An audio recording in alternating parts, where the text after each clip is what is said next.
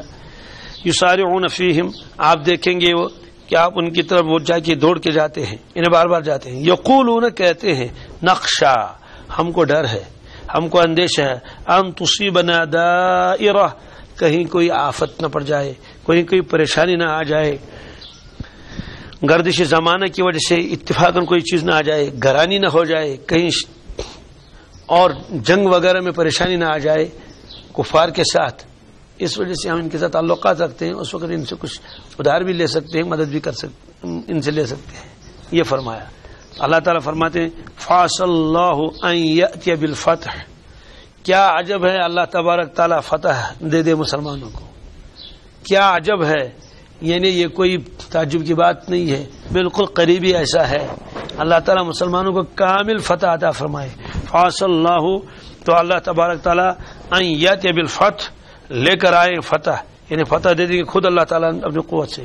او امر من عنده, یا کوئی خاص بات اللہ تبارک تعالیٰ اپنی طرف سے کر دیں گے۔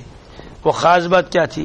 فرماتے ہیں یا تو فتح آئے گی، مسلمان جیت جائیں گے، جب مسلمان جیت جائیں گے یہ شرمندہ ہو جائیں گے کہ ہم تو کچھ سوچ رہے تھے، یہاں تو معاملہ دوسرا ہو گیا، ہم نے تو ذہن میں یہ رکھا تھا کہ مسلمان ہار جائیں گے، مغلوب ہو جائیں گے اور کفار غالب آئیں گے اور یہود ان کا ساتھ دے رہے ہیں تو ہماری بھی دال گلے گی، لیکن یہاں تو معاملہ الٹا ہو گیا کہ ان کفاروں کو تو مسلمانوں نے ہرا دیا، بدر میں وہ ہار گئے اور اتنے مارے گئے، احد میں اگرچہ مسلمان بھی زخمی ہوئے لیکن پھر بھی مسلمان جیت گئے، اس طرح سے خندق کا واقعہ پیش آ گیا، اس میں پھر مسلمان جیت گئے اور کافر ہار گئے، جگہ جگہ ہار گئے۔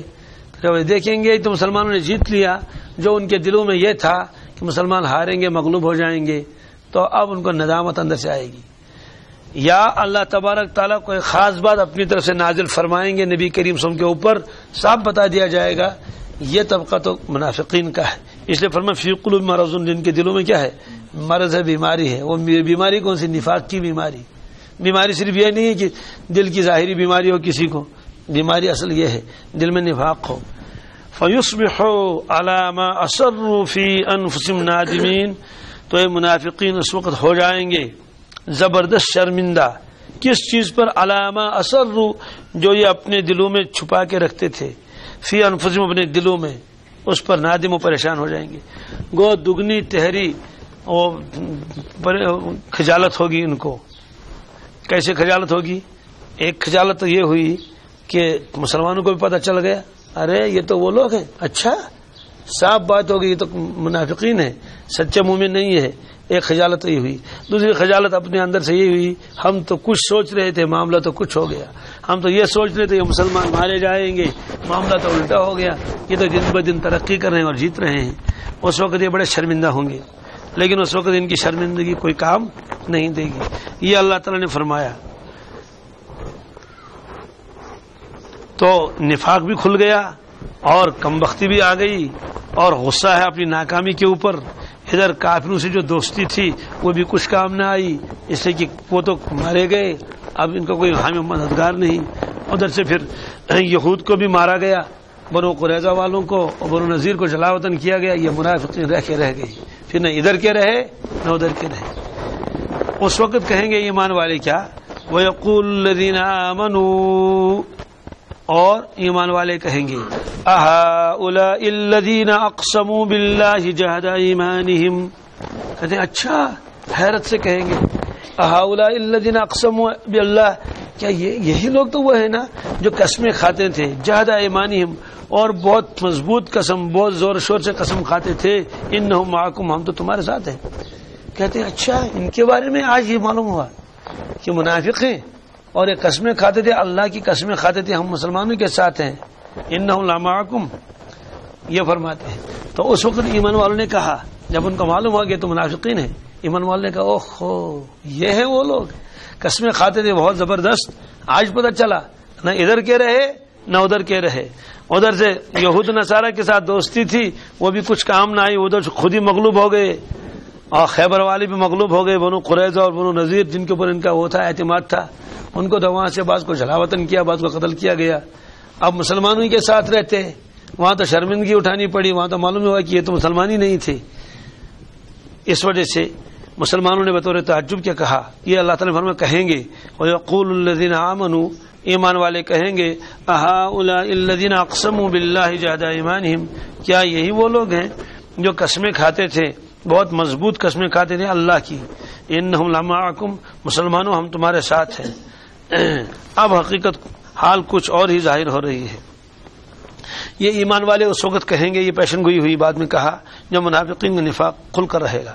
اللہ تعالیٰ فرماتے ہیں حبطت اعمالہم، ان کے اعمال سب کے سب برباد ہو گئے۔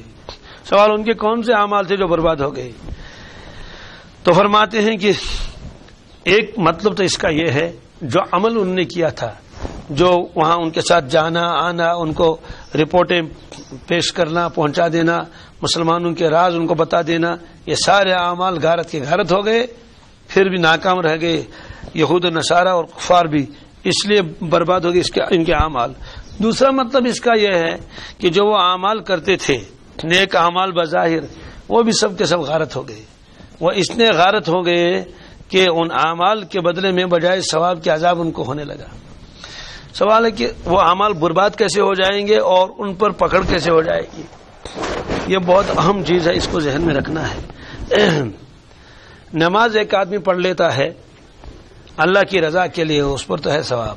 دوسرا آدمی نماز پڑھ لیتا ہے لوگوں کو دکھانے کے لیے، ہے تو وہ نماز لیکن اس پر عذاب ہوگا، تو معلوم ہوگا اس کی نماز بھی غارت ہو گئی۔ ایک آدمی نے حج کیا اللہ کی رضا کے لیے، جیسے ماں کے پیٹ سے پیدا ہوا تھا جس دن اس دن واپس آیا، ثواب مل جائے گا، گناہ معاف ہو گئے۔ دوسرا آدمی بھی حج کو گیا، مسلمان ہے لیکن دل میں ریا تھا کہ لوگ کہیں گے کہ ہے حج صبا ون لیگ وتھ پانس حج حاجی فلانی، تو یہ حج سارا غارت ہو گیا، برباد ہو گیا۔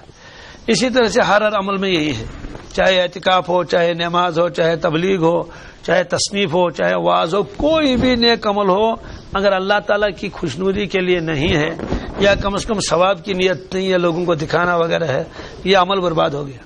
چلو برباد کا مطلب یہ ہے کہ حج کیا ثواب نہیں ملا، قربانی کی ثواب نہیں ملا، اعتکاف کیا ثواب نہیں ملا، چلہ لگایا ثواب نہیں ملا، واعظ تبلیغ کام کیا ثواب نہیں ملا، کتاب لکھی ثواب نہیں ملا، چلو ٹھیک ہے۔ لیکن ان اعمال پر پھر الٹی سزا ملتی ہے، پھر سزا ملتی ہے ان پر کہ آپ نے یہ کام کیے اور لوگوں کے لیے کیے، ظاہر سی بات اعمال تو غارت ہو گئی نا، برباد ہو گئی۔ اس لیے ریاکار کو زیادہ عذاب ہوگا، اسی طرح سے منافقین کو زیادہ عذاب ہوگا کفار کے مقابلے میں، یہ قرآن پاک میں ہے۔ جتنا کفار کو عذاب ہوگا اس سے زیادہ عذاب ہوگا منافقین کو۔ کیوں؟ اس لیے کہ کفار سے زیادہ نقصان نہیں ہوا مسلمانوں کو جتنا نقصان ہوا منافقین کی وجہ سے، اس لیے کہ کفار تو وہی کاروائی کرتے تھے جو ان کو پتہ چلتا تھا، اس کے علاوہ تو نہیں، لیکن منافقین یہی تو ساری باتیں پہنچاتے تھے ان کے پاس، کفار کے پاس، ان کی وجہ سے زیادہ نقصان ہوتا تھا، اس لیے ان کو زیادہ وہ ہوگا، ان کے اعمال برباد ہو جائیں گے۔ پھر دوسری بات یہ ہے کہ جو بعض لوگ جو توہین کرتے ہیں، جس کو ہنسی اور ٹھٹھا بناتے ہیں، اگر اعمال کو آدمی ٹھٹھا اور ہنسی بنائے گا تو اس پر زبردست اللہ کی جانب سے گرفت ہوتی ہے۔ اس کی مثال پہلے بھی آ چکی ہے، پھر آج میں اس کو سناتا ہوں۔ قرآن پاک میں یہ آیت بار بار آتی ہے، کئی جگہ یہ آیت ہے کہ منافقین کے اعمال برباد ہو گئے، اور ان المنافقین فی الدرک الاسفل من النار، منافقین کو زیادہ عذاب ہوگا کفار کے مقابلے میں۔ سوال یہ ہے کہ کم از کم انہوں نے تو ظاہری اعمال تو کیے تھے، اللہ کے نبی صلی اللہ علیہ وسلم کے سامنے تو ساتھ نماز پڑھتے تھے، جہاد میں بھی جاتے تھے، بعض مرتبہ تھوڑا بہت کچھ نہ کچھ صدقہ خیرات بھی کر ہی لیتے تھے زور زبردستی کر کے۔ جب سب ساتھیوں نے 10 روپے 50 روپے دے دیے تو یہ منافقین کی بھی کچھ نہ کچھ 54 58 دیتے تھے۔ تو اب سوال یہ ہے کہ ان کو تو کچھ نہ کچھ عذاب میں کمی ہونی چاہیے، لیکن عذاب کیوں ہو رہا ہے زیادہ ان اعمال کی وجہ سے؟ یہ اشکال بڑے بڑے لوگوں کو ہو گیا تھا۔ علامہ احمد بن سلجماسی فرماتے ہیں مجھے زندگی بھر یہ اشکال رہا کہ ٹھیک ہے ایک آدمی عمل کرتا لوگوں کو دکھانے کے لیے، لیکن پھر بھی سجدہ تو ہوا اللہ کو، چاہے لوگوں کو دکھانے کے لیے ہی، کچھ نہ کچھ تو خیرات بھی کر لی۔ تو یہ سوال انہوں نے اپنے شیخ سے پوچھا تھا پھر کہ حضرت سمجھ میں نہیں آتا ہے کہ منافقین کے اعمال پر اللہ کو اتنا غصہ کیوں آ رہا ہے، منافقین کے نیک اعمال کر رہے ہیں۔ تو شیخ نے عجیب جواب دیا، شیخ نے فرمایا اصل میں وہ ظاہر میں اعمال تھے، حقیقتاً وہ مذاق تھا۔ کیا تھا؟ استہزاء، تمسخر۔ اس نے کہا وہ کیسے؟ واقعی وہ نماز پڑھ رہا ہے، رکو تو رکو ہے، تو تمسخر کیسے ہو جائے گا؟ پھر شیخ نے مثال دے دی تو علامہ نے فرمایا اللہ اکبر، شکر اللہ کا، میرا سارا بوجھ ہلکا ہو گیا اور سارے اشکالات دور ہو گئے۔ شیخ نے کیا مثال دی؟ شیخ نے فرمایا دیکھیں چند شکاری گئے صبح صبح شکار کرنے کے لیے، سب ان کے پاس بندوقیں ہیں، اصلی بندوق، وہ گئے جنگل میں شکار کرنے کے لیے، ہرنی کا شکار کرنا یا اور کسی کا، ان میں 2-3 شخص وہ بھی تھے جن کے پاس نقلی بندوقیں تھی، لکڑی کی، کس کی؟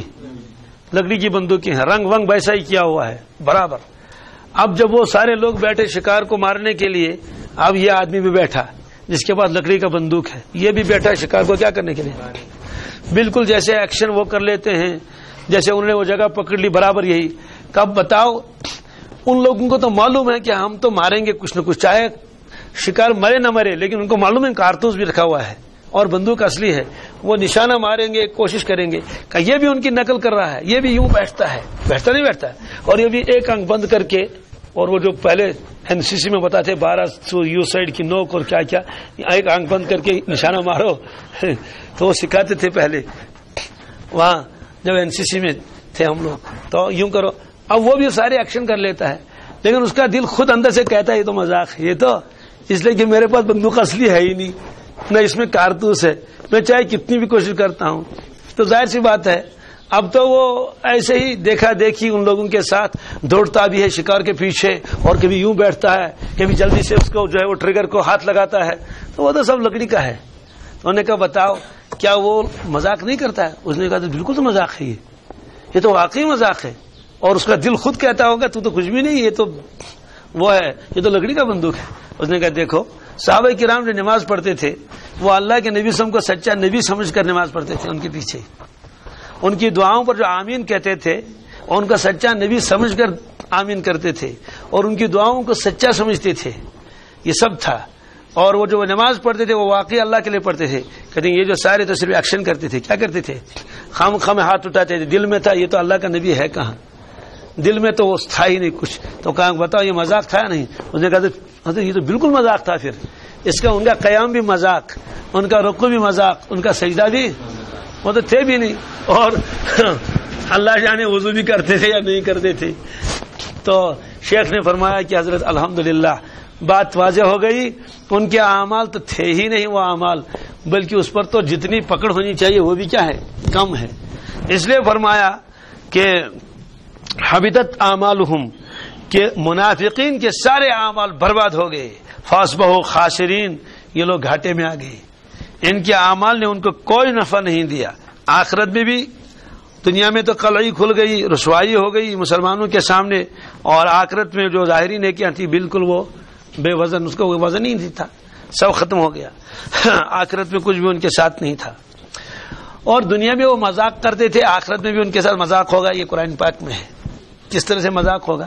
دنیا میں تھا یخادعون اللہ وهو خادعهم، وہ اللہ کو دھوکہ دینا چاہتے تھے، اللہ تعالیٰ ان کو دھوکہ دیتا ہے. تو وہ اللہ کو دھوکہ کیسے دیں گے؟ کہتے ہیں کہ وہ اصل میں اللہ کے نبی کو دھوکہ دینا چاہتے تھے. اللہ تعالیٰ نے فرمایا جو میرے نبی کو دھوکہ دینا چاہتا ہے گویا اس نے مجھے دھوکہ دے دیا. جو مسلمانوں کو دھوکہ دے رہا ہے گویا اس نے مجھے دھوکہ. یخادعون اللہ، وہ منافقین دھوکہ دیتے ہیں اللہ تعالیٰ کو، وہ خادعون، وہ ان کو خود واپس میں دھوکہ دیتا ہے. آگے فرمایا وما یخدعون الا انفسهم، وہ کسی کو دھوکہ نہیں دیتے لیکن اپنے آپ کو. تو چونکہ وہ ظاہری اعتبار سے اعمال وغیرہ کرتے تھے، سمجھتے تھے کہ تو اللہ کے نبی کو بھی معلوم نہیں ہے، تو دھوکہ دینے کے لیے ان کے ساتھ جاتے تھے، ان کے ساتھ نمازیں پڑھتے تھے. تو دوسری مثال اللہ تعالی نے فرمائی، ان کی مثال ایسی ہے جیسے ایک آدمی اندھیرے میں کھڑا ہے اور اچانک وہ جو بجلی چمکی وزملن، تھوڑی تو روشنی نظر آ گئی، وہ چلا 5-6 قدم، پھر وہ بجھ گئی، پھر وہ رہ گیا. او کصیب من السماء فیہ ظلمات ورعد وبرق، یہ اللہ تعالی نے فرمایا. تو اس طرح سے وہ روشنی چمکتی تھی، وہ آگے جاتا تھا، پھر وہ بجھ جاتی تھی. فرمایا یہ کیفیت منافقین کو دنیا میں آتی تھی. کبھی کبھی خیال آتا تھا یہ تو واقعی اللہ کے نبی تھے، پھر کہتے تھے یہ تو وہ ہے ہی نہیں، یہ تو وہ کہاں ہو سکتے ہیں. اس طرح سے کچھ ظاہری اعمال کرتے تھے. تو محشر کے میدان میں جب یہ پہنچیں گے تو تھوڑا سی روشنی ان کو آ جائے گی. کیا آئے گی؟ ذرا سے چلیں گے آگے وہ بجھ جائے گی، وہ بجھ جائے. اتنا مذاق ان کے ساتھ ہو جائے گا. اور مسلمانوں سے پھر کہیں گے کہ انظرونا نقتبس من نورکم، ذرا ٹھہرو ہم بھی تمہارے نور میں کچھ راستہ طے کر لیں. ان سے کہا جائے قیل ارجعوا وراءکم فالتمسوا نورا، واپس چلے جاؤ دنیا میں، یہ نور یہاں کا نہیں ہے، یہ نور وہاں کا نور ایمان ہے، نور اور نور اعمال ہے. اس لیے فرمایا کہ جو انہوں نے اعمال کیے تھے ظاہری، انہی اعمال کی بنیاد پر صحابہ کرام کو درجات ملے تھے اور انوارات ساتھ تھے. ان کے ساتھ کچھ بھی نہیں ہوگا. آگے اللہ تعالیٰ فرماتے ہیں، مسلمانوں کو نصیحت فرماتے ہیں کہ یہ منافقین تو ان کے ساتھ تعلق رکھتے ہیں، گویا یہ انہی کے ساتھ ہیں. مسلمانوں کو بتایا جاتا ہے اگر تم میں سے کوئی نعوذ باللہ من ذالک اسلام کو چھوڑ کر مرتد ہو جائے گا تو سن لو اسلام کو کوئی نقصان ہونے والا نہیں ہے، بالکل نہیں، نقصان تمہارا اپنا ہے. اس لیے فرمایا یا ایھا الذین آمنوا، اے ایمان والو، من یرتد منکم، جو مرتد ہو جائے تم میں سے. مرتد اس کو کہا جو اپنے دین سے پھر جائے، اپنے دین سے واپس کفر کی طرف چلا جائے. جو مرتد ہو جائے من تم میں سے ان دینی اپنے دین سے پھر جائے، اسلام کو چھوڑ کر پھر یہودی بن جائے، نصرانی بن جائے، کافر بن جائے، کچھ بھی بن جائے، تو سن لو تمہاری وجہ سے اسلام کو کوئی کمی نہیں ہوگی. فسوف یأتی اللہ، ان قریب لے آئے گا اللہ تبارک تعالیٰ بقوم، ایسی قوم کو وجود بخشے گا اللہ تعالیٰ، وجود میں لائے گا. یا تو وہ نئے پیدا ہو جائیں گے یا جو پرانے ہیں کافر ہیں کیا کیا ان کو مسلمان بنائے گا. ایسے سچے پکے یحبہم، کہ اللہ تبارک تعالیٰ ان سے محبت کرے گا. وَيُحِبُّونَهُ، اور وہ لوگ اللہ سے محبت کریں گے. کہ میں ایسی قوم کو لاؤں گا کہ وہ اللہ تعالیٰ ان سے محبت کریں گے اور وہ اللہ سے محبت کریں گے، سچی محبت.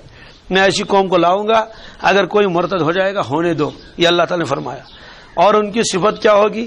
ایک صفت تو یہ فرمائی اللہ ان سے محبت کرے گا، دوسری صفت یہ فرمائی کہ وہ اللہ سے محبت کریں گے، کیونکہ اللہ تعالیٰ محبوب بھی ہیں، اللہ تعالیٰ محب بھی، محبت کرتے ہیں اپنے بندوں کے ساتھ. اذلۃ علی المؤمنین، ایمان والوں کے اوپر تو وہ بڑے نرم ہوں گے. کیا ہوں گے؟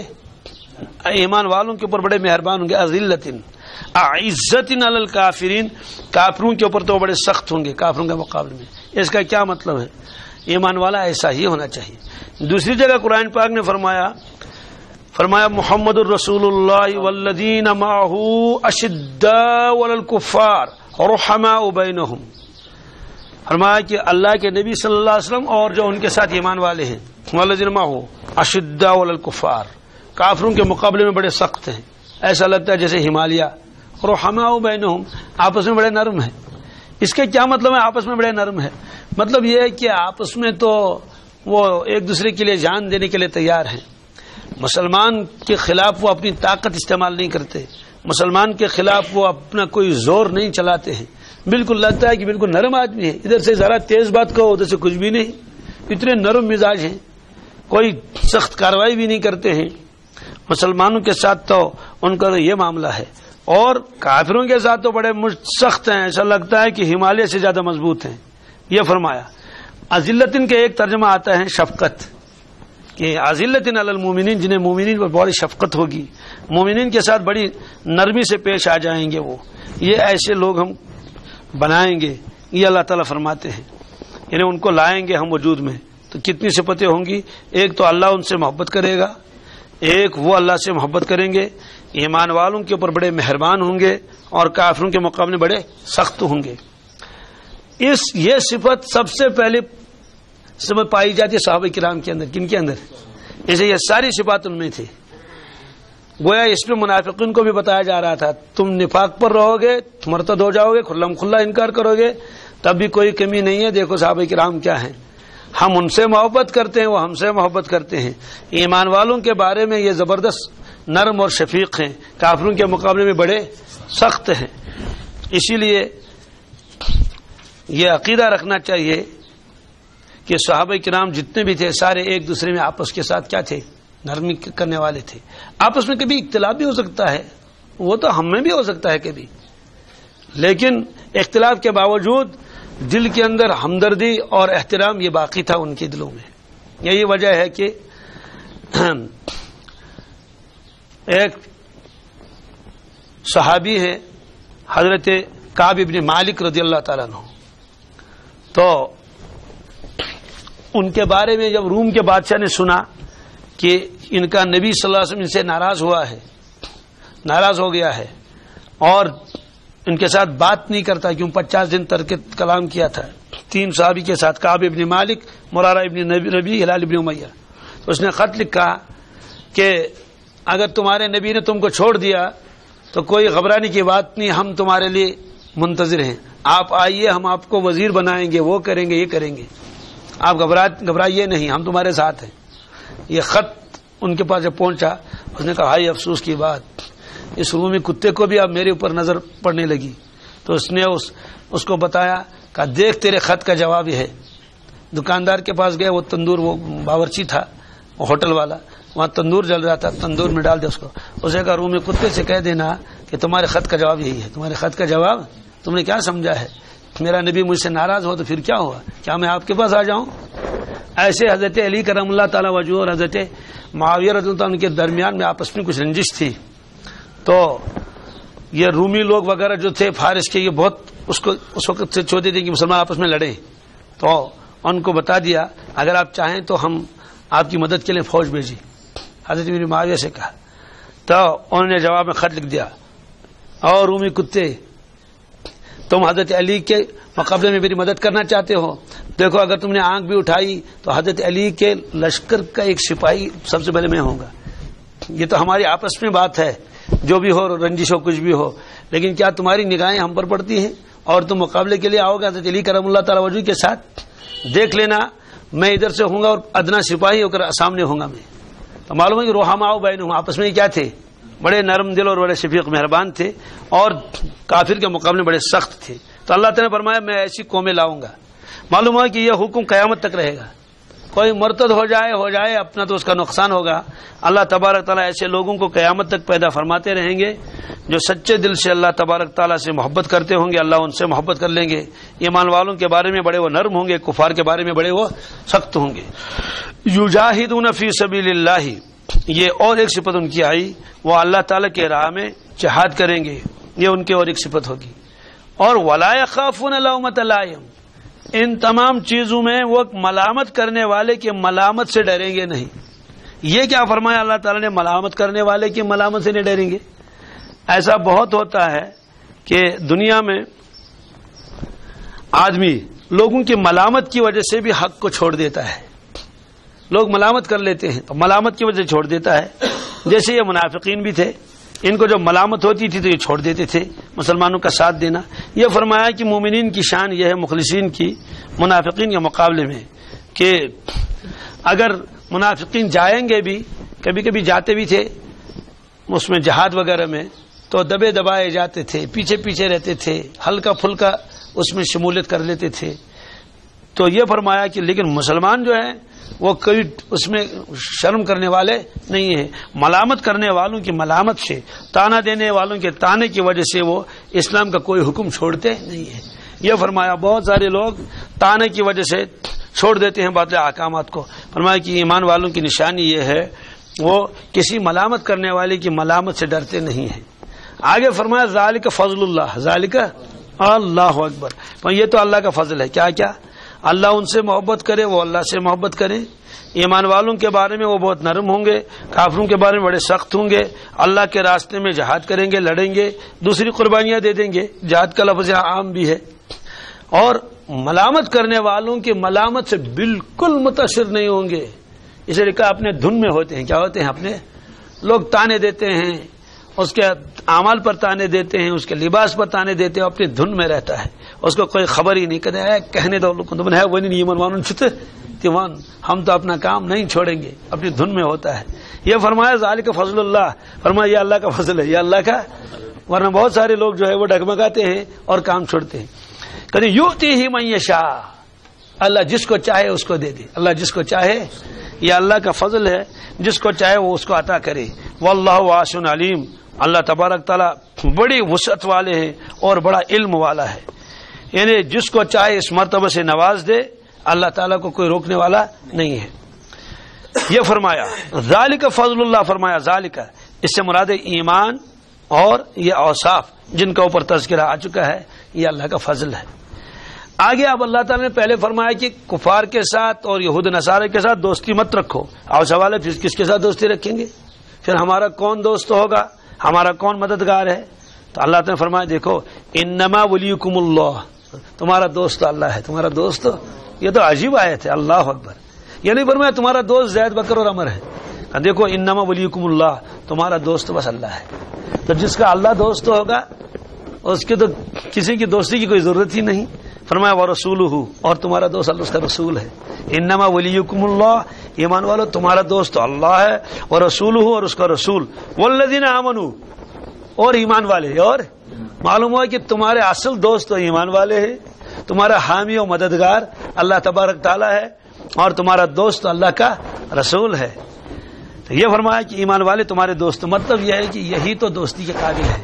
انہی کے ساتھ دل لگاؤ، انہی کے ساتھ دل سے کیا کر لو، محبت کر لو. اللہ کے ساتھ دل سے محبت کر لینا، اللہ کے نبی کے ساتھ دل سے محبت کر لینا، اور ایمان والوں کے ساتھ دل سے محبت کر لینا، یہ تو تمہارے کام آ جائیں گے.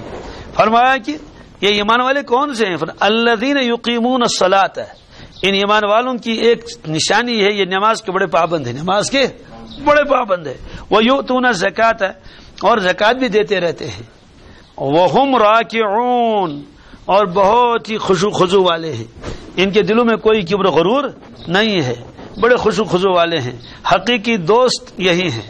یہ فرمایا وہ یہ پوری امت کو خطاب ہے، کس کو؟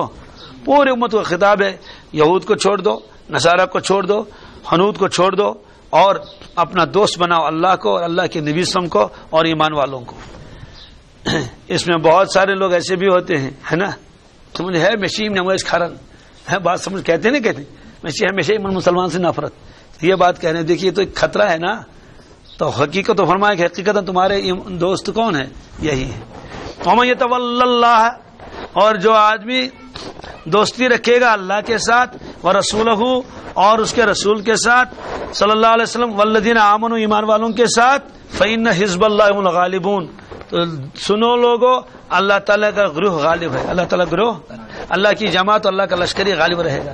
یہ مطلب یہ ہے کہ جس کا اللہ تعالیٰ حامی ہو اور جس کا دوست اللہ کے نبی صلی اللہ علیہ وسلم ہو اور ایمان والے ہوں، آخر میں انجام کے اعتبار سے وہی غالب رہیں گے۔ جب انجام کے اعتبار سے وہی غالب رہیں گے تو انہی کو دوست بناؤ۔ یہ گویا ان کو بھی بتایا جا رہا ہے، کن کو؟ منافقین کو۔ تم جو یہ کہتے ہو کہ ہم یہود کے ساتھ اس لیے تعلقات رکھتے ہیں، کہیں ایسا نہ ہو کہ گردش زمانہ کی وجہ سے کوئی بات پیش آ جائے، یا دل میں چھپا کے رکھا ہے کہ یہ کافر شاید غالب آ جائیں گے، مسلمان مغلوب ہو جائیں گے۔ اللہ تعالیٰ فرماتے ہیں لیکن سنو، جو اللہ تعالیٰ کے ساتھ، اللہ کے نبی صلی اللہ علیہ وسلم کے ساتھ دوستی رکھے گا ایمان والوں کے ساتھ، سنو انہی کا گروپ جو ہے، انہی کا لشکر جو غالب ہونے والا ہے۔ یہ منافقین کو بتایا گیا، اس وقت تو تم پچھتاؤ گے اس کی کیا ہوا، اس لیے بہتر تو یہ ہے سچے دل سے ایمان قبول کر لو۔ یہ ان کو بھی نصیحت ہو رہی تھی اس وقت۔ آگے اللہ تبارک تعالیٰ فرماتے ہیں، یا ایھا الذین آمنوا لا تتخذوا الذین اتخذوا دینکم ہزوا ولعبا، اے ایمان والو ان لوگوں کو بھی اپنا دوست مت بناؤ۔ لا تتخذوا الذین اتخذوا، ان لوگوں کو بھی اپنا ولی دوست مت بناؤ۔ کون؟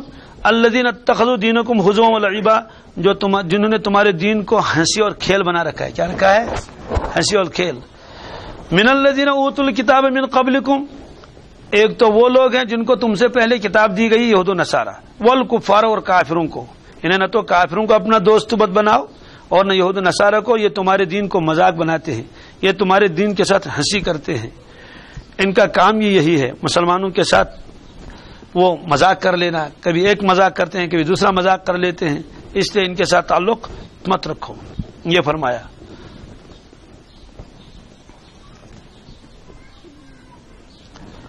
واتقوا اللہ، اللہ تعالی سے ڈرو، ان کنتم مومنین، اگر تم سچے مومن ہو، اگر تم ایمان والے ہو تو تقوی اختیار کر لو، ان کے ساتھ تعلقات مت رکھو۔ کیا کیا ہنسی مذاق کرتے تھے، ایک اس کا تذکرہ آگے آ رہا ہے۔ وَإِذَا نَادَيْتُمْ إِلَى الصَّلَاةِ، جب تم نماز کے لیے پکارتے ہو، اذان دیتے ہو، اتخذوها ہزوا، تو وہ ہنسی بناتے ہیں اس کو، اور لعبن، اور تماشا، وہ نقل کرتے ہیں۔ کیا کرتے ہیں؟ لاگن چیز نماز۔ ذالک بأنہم قوم لا یعقلون، یہ اس وجہ سے یہ بالکل بیوقوف قسم کے لوگ ہیں، عقل سے کام نہیں لیتے ہیں۔ وہ کرتے کیا تھے؟ جب وہ اذان دیتے تھے وہ اذان کا مذاق اڑاتے تھے، کفار مذاق اڑاتے تھے، یہود نصارہ مذاق اڑاتے تھے۔ بلکہ ایک یہودی تھا، جب وہ اذان سنتا تھا تو وہ ہمیشہ کہتا تھا احرق اللہ الکاذب، جھوٹے کو اللہ جلائے، جھوٹے کو اللہ۔ کبھی تو مؤذن کو کہتا تھا یہ جھوٹ بول رہا ہے، کبھی نسبت کرتا اللہ کے نبی وسلم کے ساتھ، ہمیشہ یہ عادت تھی۔ اور آخر میں اس کا ہوا کیا؟ آخر میں اس کے گھر میں آگ لگ گئی، وہ خود جل گیا، اس کا سارا عیال جل گیا گھر میں ہی۔ تو یہ کہہ رہا تھا وہ، فرمایا کہ یہ بیوقوف قسم کے لوگ ہیں۔ بیوقوف کیوں ہیں؟ بیوقوف یہ اس لیے ہیں کہ ظاہر سی بات ہے، اس اذان میں دیکھو، غور تو کرو، اس میں کون سی چیز ہے مذاق کی؟ سب سے پہلے اس میں اللہ کا تذکرہ آتا ہے، حالانکہ اللہ تعالیٰ کو تو وہ بھی مانتے تھے، اللہ کی وحدانیت کا تذکرہ، اللہ کی کبریائی کا تذکرہ، اور اسی طرح سے اللہ کے نبی صلی اللہ علیہ وسلم کی رسالت کا تذکرہ اور عبادت کا تذکرہ اور کامیابی کا تذکرہ اس اذان کے اندر ہے۔ یہ اذان پکار ہے، یہ پکار اسلام میں ہے، یہ اسلام کی خصوصیات میں سے، امتیازات میں سے ہے، دوسرے مذہبوں میں یہ نہیں۔ دوسرے مذاہب میں کیا ہوتا ہے؟ ہفتے میں ایک دن آ جاؤ، 1 گھنٹے کے لیے کچھ پرارتھنا کر لو، بھاگ جاؤ، اللہ خیر صلی اللہ، یہ ہوتا ہے دوسرے مذاہب کے اندر۔ یہاں تو ایک دن ہر دن نہیں آنا ہے کہ دن میں 5 مرتبہ آنا ہے. دن میں خود اندازہ لگائیے کوئی دن اس کا مقابلہ نہیں کر سکتا. ورنہ جاتے ہیں لوگ مندر جاتے ہیں صبح 1 مرتبہ گیا اگر کوئی گیا, کچھ لوگ ہفتے میں جاتے ہیں 1 مرتبہ گرجا گھر گئے, لیکن یہ صرف ایمان والے ہیں کہ 5 مرتبہ اللہ کے ساتھ کیا آنا پڑتا ہے اللہ کے حضور, اور دن میں 5 مرتبہ اذان ہوتی ہے کم از کم, اعلان ہوتا ہے ہر وقت, عبادت کے لیے گویا تیار رہتا ہے. یہ فرمایا کہ ایسی پرکشش آواز, ایسی مبارک پکار, اور جس میں اللہ تعالیٰ کا بھی تذکرہ ہے, اللہ کے نبی صلی اللہ علیہ وسلم کا تذکرہ ہے, اور یہ ایک زبردست دعوت ہے, فلاحی دعوت. اس کو یہ لوگ مذاق کرتے ہیں. اور اس کے بعد لکھا ہے کہ کتنے لوگ اس اذان سے متاثر ہو جاتے تھے. اذان کی آواز آئی بے قراری ہو گئی, حالانکہ وہ معنی بھی نہیں سمجھتے تھے. بہت سارے لوگوں کی حالت کیا ہوئی کہ اذان جب ہوتی تھی ہمارے دل کو ایک عجیب طرح سے ایک کیفیت طاری ہو جاتی تھی.